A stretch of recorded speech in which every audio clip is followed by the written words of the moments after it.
Hello, everyone. Welcome to Meowmix, Carolina Panthers podcast. My name is Steven, and it's just me tonight. Jerry's still on vacation.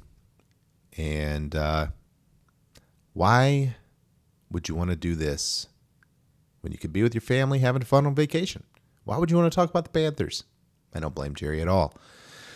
So just me today. Probably a shorter podcast, mainly because I just did 45 minutes and forgot to hit record.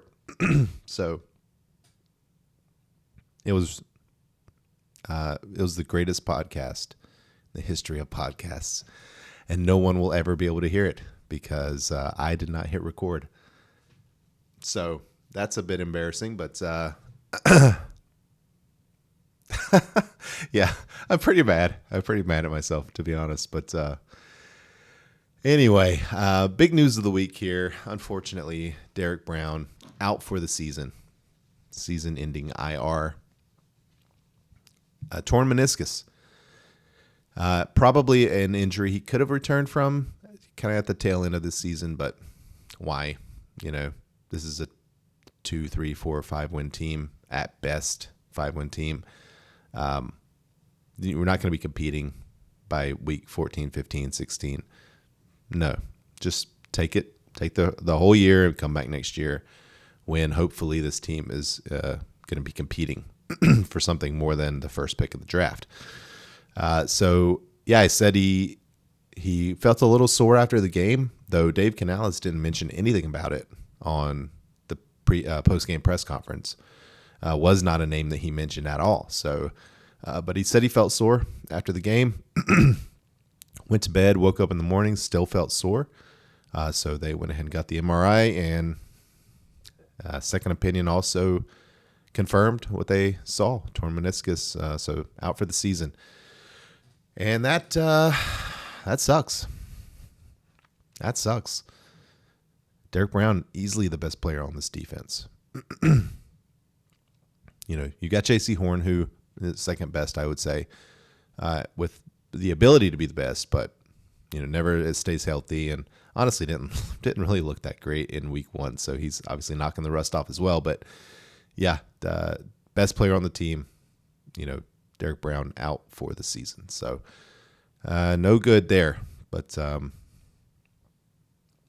you know, at the end of the last podcast, I had asked you guys to reach out with some emails or some comments or you know, Twitter DMs,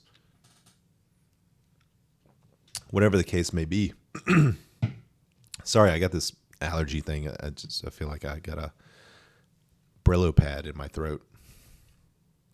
So I may be clearing my throat, and I'll try not to cough on mic, but you know, sometimes it happens. So apologies there. But yeah, I asked you guys to kind of help me out on this show if Jerry wasn't able to make it. And you guys responded, man. Lots of comments on the YouTube video. Talk about a few of them, but lots of conversation on there. I tried to respond to a few of them, saved a few of them to kind of talk about here. And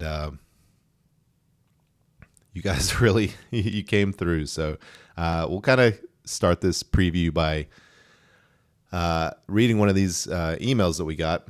This is from Andrew C., one of our longtime supporters, and definitely appreciate you, Andrew. So he emails in, worst game in years. I think it was the worst game in Panthers history, but worst game in years. That was me saying that, not Andrew. I said it was the worst game in history. Andrew says, who's getting fired, or who needs to be getting fired? Even the offensive line looked horrible. I feel so sorry for all the fans, including myself. Love you guys, though. Thank you, Andrew. Definitely appreciate it. We have a great little community here. Andrew's been a part of it for a long time. So really, really appreciate you. Who's getting fired? Well, I have a theory. Let me first say Dave Canales was not going to get fired. I don't see a scenario where he gets fired after one season.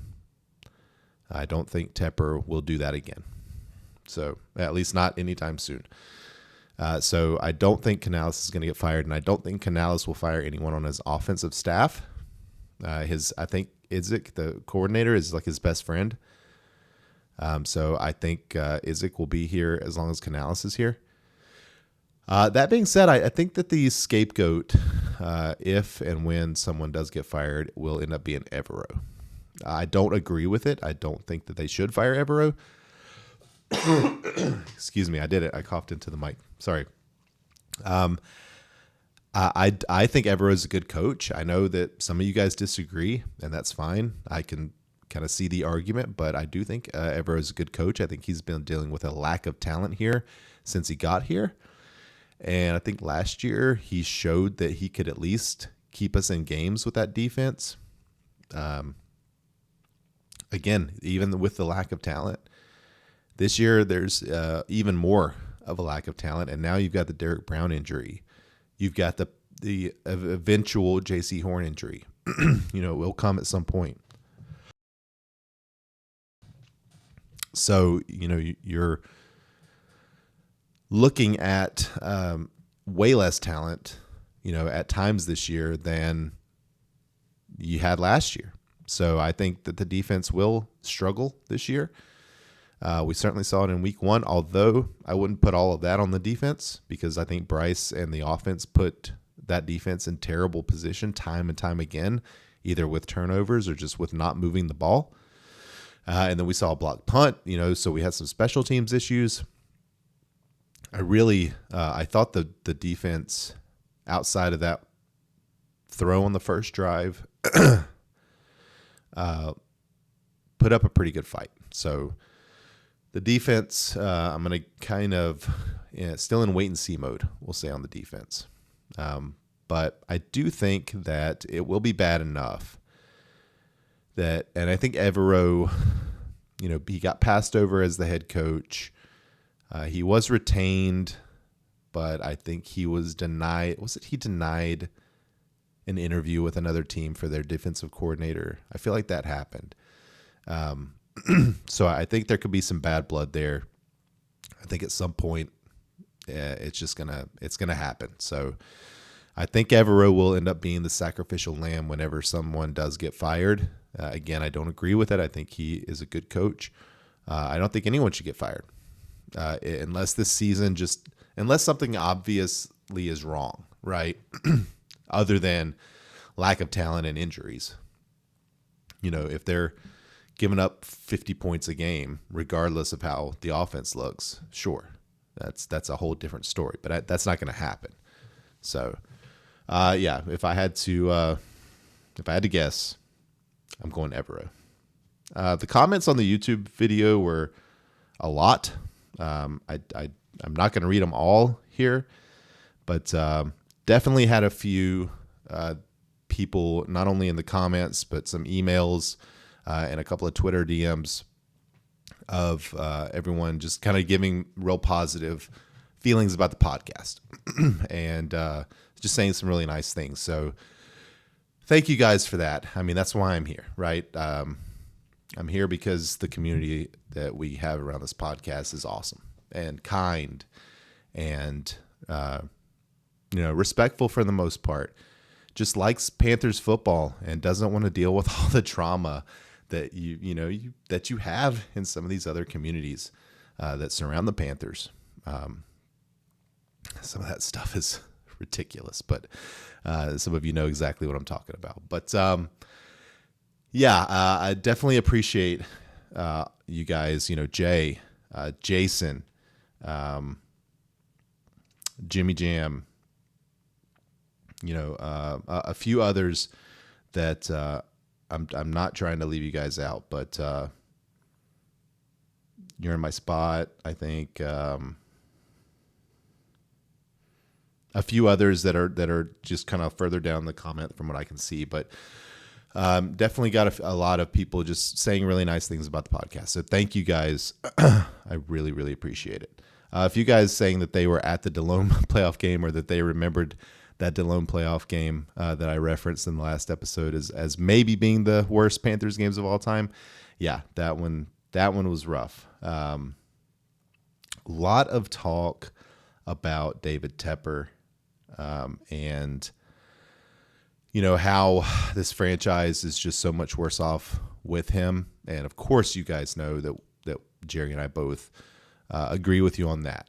I don't think that there's anyone in the Panthers fandom that would say nice things about David Tepper right now. He's shown himself not only to be a bad owner, but just kind of an asshole in person, and a guy that you would not want to be around in any circumstance, for any real amount of time, throwing fans or water in fans' faces, and, just sort of the way he just speaks to anyone. He's always got that kind of little smirk behind his voice that lets you know that he's allowing you to speak to him, but he's better than you, So yeah, I agree. Not a fan of David Tepper.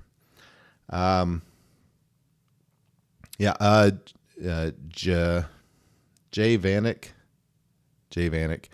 The Saints, we were 2-4 against the Saints over the last 6, and I had said I thought that they had won 6 in a row. I think I confused that with sorry. I think I confused that with them talking about Derek Carr and him being on a 5 or 6 game winning streak against the Panthers now. So I think I messed that one up because Carr was with a different team, the Raiders, for a while. Rip HBL says that he's still undecided about Bryce. Defense failed for 4 quarters. Canales did a horrible job with the play calling. Yeah, I mean, again, the defense, I certainly understand the critique. They did not play well. They played poorly. But, I think the offense just put them in terrible positions. The offense and special teams put in terrible position all game. So, not going to kill the defense as much as some others. And again, they deserve the criticism for sure. They really do. But being undecided on Bryce, yeah, I mean, I'm not fully out on Bryce. And I would say most fans are not fully out on Bryce. He does have limitations, right?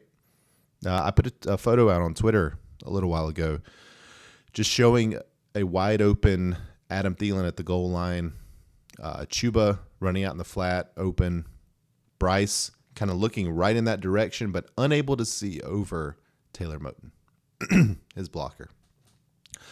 Unable to see Adam Thielen, unable to see Chuba Hubbard. So he scrambled and scored the touchdown. But, that play just shows, because the obvious play there is to throw to your quarterback, throw to the wide open receiver. He couldn't see him.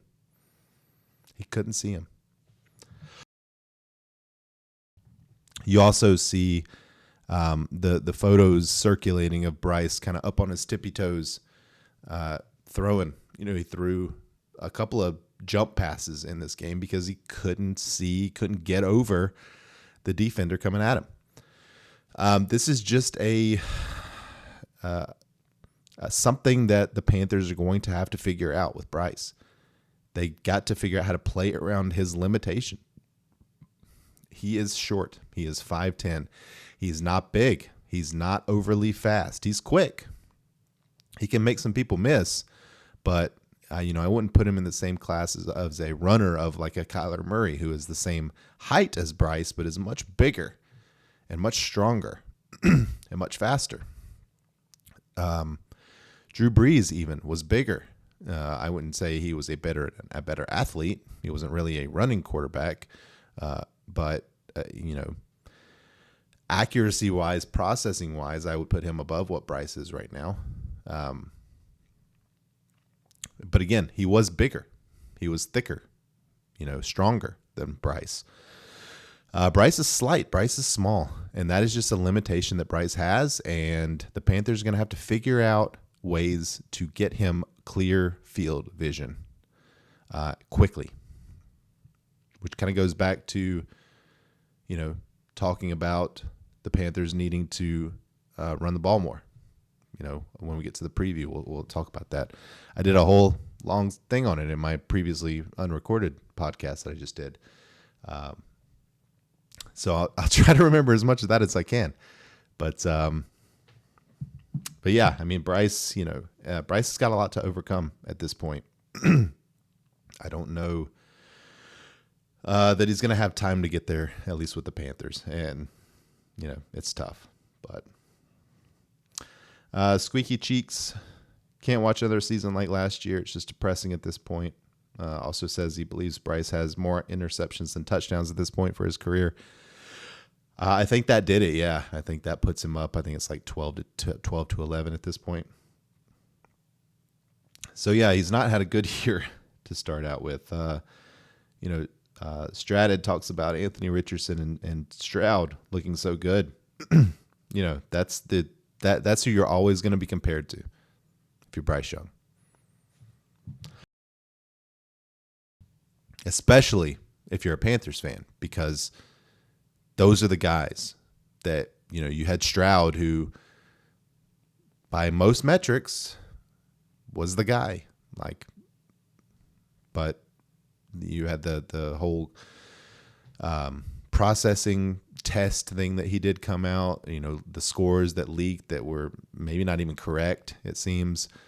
That's kind of spoiled that a little bit. Then you had some character assassination guys coming out there trying to talk about him in the locker room. So I think Tepper was likely influenced by some of that. I also think that he probably just really liked Bryce.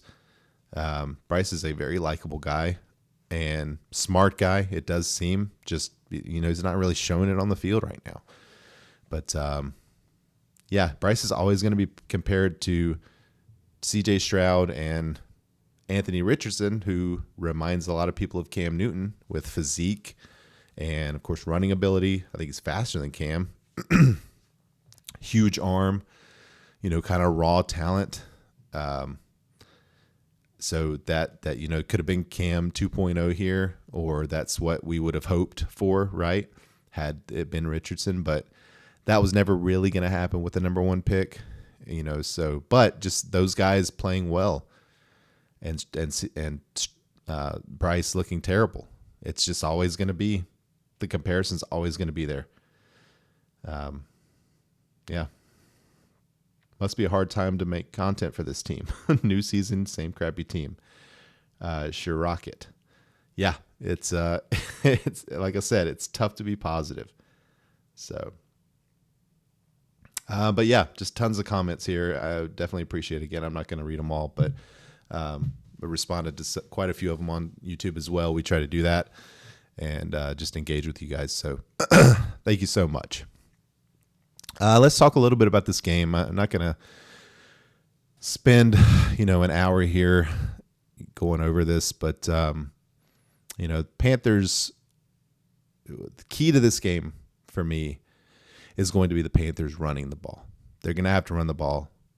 They're going to have to establish the run like they have not so far this season. I want the first 3 plays to be runs. I almost don't care about the circumstance.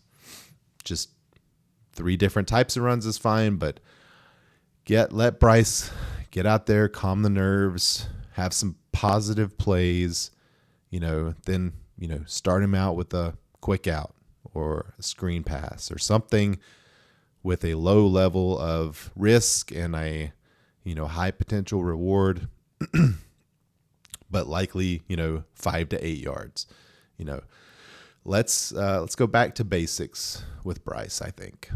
Let's take the risk out of the play calling that, in whatever little bit there is. Let's take it out. Let's take out the big explosive plays, that have him going deep downfield, the plays that take a while to develop. Let's just kind of go back to basics. And if at some point during the game, Bryce can, improv a bit and get out of the pocket and create a big play, that's great. That's kind of what we want. But I spent a lot of time over the last week kind of watching some people talk about Bryce's mechanics and the play calling, and what needs to happen to have Bryce get the best chance at success. And a lot of it is get him kind of out of the pocket, get him some space, get him a little bit of time, But that footwork has got to be fixed. Like, he's throwing off his back foot too much. He doesn't have the strength to be accurate throwing off his back foot. He just doesn't. Bryce, to have success, is going to have to be mechanically perfect. And he's going to have to process very quickly. He's going to have to diagnose things way more quickly than we've seen so far. Those are the two things that are going to give Bryce success. Right now, we're not seeing it. But to give him the most, to kind of, I don't know, take that need to process quickly away, at least for the most part, try to get him out of the pocket. Let's run the ball effectively and then do some play action. Let's do some RPO. Let's just give Bryce some options here and a way to escape. And if he's got to throw the ball away, can throw the ball away, but let's give him a little bit of time. So I'd like to see them establish the run early and run often. I don't think you're going to outcoach Jim Harbaugh. I think Jim Harbaugh is, one of the greatest coaches of all time, in my opinion. He's a great, great NFL coach in what he showed with San Francisco. He's a great college coach, what he showed with Michigan and Stanford. He is a really excellent football coach, kind of a weird guy. I kind of like him. I think he's funny, maybe unintentionally sometimes, but, seems to rub people the wrong way at times. And of course, the scandal and all that. Almost every coach that leaves a big program like that leaves behind a scandal. So I'm not overly concerned about that. So I think, again, minimizing the risk. Let's not try to outcoach Jim Harbaugh. Let's not try to trick Jim Harbaugh. Let's just play good fundamental football for 4 quarters and see if we can win a close game. I think that's your key here. The Panthers may, I didn't go over in the injury report. Let's talk about the injury report real quick. For the Panthers, you got Johnny Hecker listed as limited participant in practice. Jadeveon Clowney as well, limited participant. Both of those guys did not practice on Wednesday. So we're upgraded to limited practice. So that's good to see. Hunt, Damian Lewis, Tommy Tremble, and Josie Jewell all listed as limited practice participants. And then you have Blackshear and Moten did not practice today, but not for football injury reasons. So just a rest for Moten and a personal day for Raheem. For the Chargers, things look a little more interesting. Joey Bosa, back. Limited practice Wednesday, did not practice Thursday, so trending down. If you're a Panthers fan, you face that Chargers defense without Joey Bosa, you're feeling a little more confident. So never wish injury on anybody, but if it takes a week for Joey Bosa to get back healthy, I'm okay with that. You also had Alohi Gilman and Jasir Taylor listed as did not practice. Limited practice is Hassan Haskins, Josh Palmer, their wide receiver who is supposed to be their number 1 this year. Denzel Perryman, also limited practice, our old buddy. Then you got Asante Samuel Jr., Tahib Still, Khalil Mack, and Junior Colson, all listed on the report, but all listed as full participants in practice. So those are your injury reports. If the Panthers can play this game with Joey Bosa not playing or maybe limited, that's one of those little advantages that you want to see. So hopefully the Panthers will, get kind of lucky there. Their wide receiver core is interesting. I mean, you've got the rookie Ladd McConkey, who a lot of people liked for the Panthers if they would have stayed in the second round or even traded back or used that 39th pick to pick a receiver. A guy that a lot of people liked. We liked him when we did our preview. He had a pretty good first week. But then you've got Quentin Johnson and Josh Palmer. So a pretty unproven wide receiver core there. Of course, you have Justin Herbert, throwing the ball. So, I mean, he's a very talented quarterback, has some issues, but overall, we'd kill to have that kind of talent here right now. So, Justin Herbert able to get the ball out to those guys for sure. Ladd McConkey, I'm going to be interested to watch him against this Panthers secondary, especially a secondary that got shredded last week pretty consistently. So let's see what kind of improvements Evero can make this week to help stop what should be a stoppable wide receiver core. Running backs wise, I mean, you've got J.K. Dobbins and Gus Edwards there, and the former Ravens running back core now on the Chargers. Dobbins can look really good, and he looked really good last week. 10 carries, 135 yards. Dobbins has an injury history, so that's why he's not considered, one of those household best running back in the league names. But I think he has the talent to be one of those guys. If he could stay healthy, he's a guy that could look a lot like Tony Pollard for the Cowboys a couple years ago when he was behind Zeke. Just a really explosive, high value running back. So I do like J.K. Dobbins a lot. And then Gus Edwards, kind of a more power back, I would say, but a good running back as well when healthy. So both of these guys, some health issues, but when healthy, very talented. And our old buddy Bradley Bozeman coming back, be playing center. So, yeah, I mean, not the most talented Chargers team that we've ever faced, but, especially if Joey Bosa's out, I would say, this is a team that the Panthers, what can I say? Like, the Panthers just don't match up well against anybody. But this team is not the most talented that we will face all season. So that's about as good as I can get. They might, however, be one of the best coached that we'll face all season. So that could kind of even things out a little bit. Yeah, I mean, in terms of, a bold prediction, I don't know how bold it is, but I would say, that Chuba and Sanders will combine for 180 yards rushing. I feel like that's fairly bold and would be exactly what I would hope to see.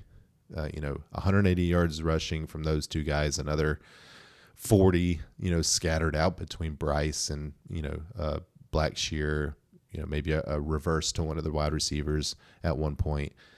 So, over 200 yards on the ground. I think that's a way the Panthers could find some success in this game. So that'll be the bold prediction. I do think the Panthers will lose this game. I just don't. Oh, Morgan Fox also on that team, another former Panther who severely disappointed here. Sorry. Yeah, I know. What reason is there to pick the Panthers to win against anyone right now? None. This is a bad football team right now that we hope to see some improvements from. It's the home opener. Like, hopefully they'll come out here and really play well for the fan. I hope the fan has a good time at this game. I think that's going to do it. Where are we at here? Yeah. What is there to say, guys? Like, we're going to try and come out here and play well. We'll see what happens. But I'm going to let you guys go. And hit us up on Meowmix Podcast on Twitter. Leave us a comment here on YouTube. Send us an email, mailbag@meowmixpodcast.com. Sorry about that. We'll be back after the game on Sunday to talk about this game and see what we see. Until then, everybody stay safe out there and keep pounding.